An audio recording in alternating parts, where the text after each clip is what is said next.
सो है guys, it is me Alka. तो आज मैं हूँ गया बुद्ध गया में। तो इधर से पहले हम लोग सुबह पैदल ऐसे घूमने के लिए निकले थे, फिर ठेला में बनाना देखा तो कुछ बनाना ले लिया, और सब्जी स्टॉल से कुछ नहीं मतलब पपाया ले लिया। तो पपाया खाते खाते बनाना खाते खाते हम लोग ऑटो बुक किया, जो रिजर्व आपको बहुत सारे साइड व्यू दिखाएगा।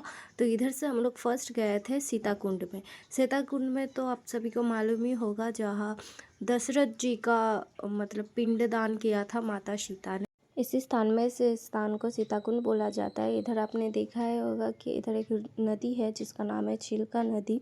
उसका पानी ज़्यादातर बालू के नीचे रहता है।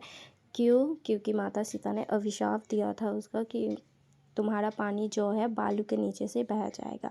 तो इसका स्टोरी मैं आपको बाद में सुनाऊंगी बुद्ध गया पार्ट 2 में। सो गाइस, अभी के लिए मैं चलती हूँ। बाय बाय, सब्सक्राइब कर देना।